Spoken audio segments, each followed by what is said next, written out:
I wanted to address this question. Why didn't I leave earlier? Why did I stay? Well, first of all, I wish I'd had the courage to, but I look back at a young me, and young me would have literally lost everything in my whole life. I would have lost my family. I come from a very conservative Christian family, so if I chose to get divorced, I would have lost the connections to my family. Though, to be very honest, my family hasn't been all that helpful, so it's very funny. I did a lot to please them, and it turns out they haven't really lived to please me back. I would have lost most of my community at the time, which was also church. I would have lost that. At the time, I temporarily lost any good-willed connection to the father of my children. I just didn't know if I could endure all of that at the same time.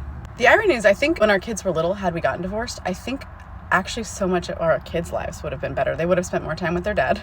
And their parents were married, ironically, because their dad, his devotion wasn't to his family entirely. It was mostly to his job. We would have rearranged our lives to have more help. We would have had that, and our kids, I think, would have developed more intergenerational relationships, particularly with family members, which they don't have now, actually. They have almost no intergenerational relationships with family. But the fact of the matter is, I can't go back to that time and get anything back. There's like 1,000 things I want to do in my life right now, and undergoing the logistical nightmare of navigating divorce sounds like just that. It sounds like a nightmare.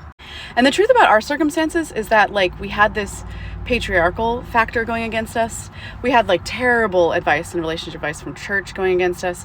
We actually aren't great. We're not very compatible. We're not like a great match. We had that going against us. But crazy enough, it could have worked out had we not had a whole bunch of other factors working against us. Had we lived in a society that really supports families, I think we could have made it. Had we had any family support, I think we could have made it. Had we not been living in this current financial time and had the enormous stress of finances, I think we could have made it. Our marriage broke both of us, and we're still married. But if we'd had any of these other external factors, marriage wouldn't have broken us. The thesis of my content would be, I don't think we have bad people. I think we have bad systems. And the system of heterosexual marriage is a broken one. It's a terrible social contract, particularly for women.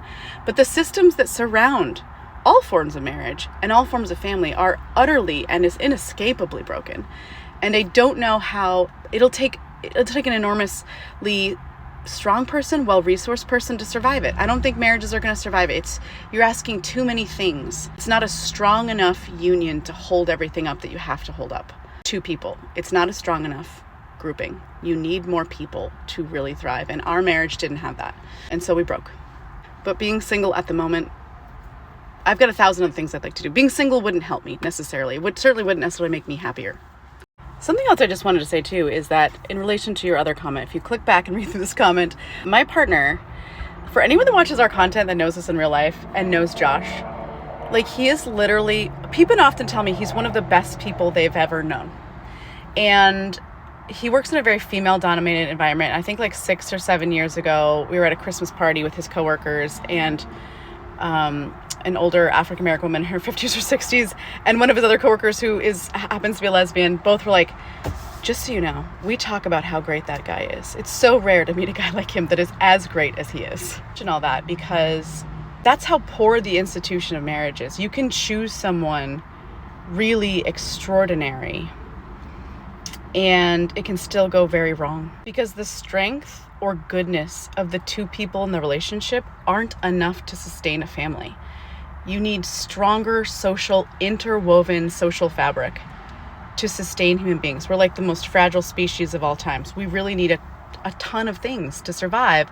And we didn't have that social fabric. Our marriage, for all of its flaws, could have been okay with a strong social fabric surrounding our marriage, but we did not have that.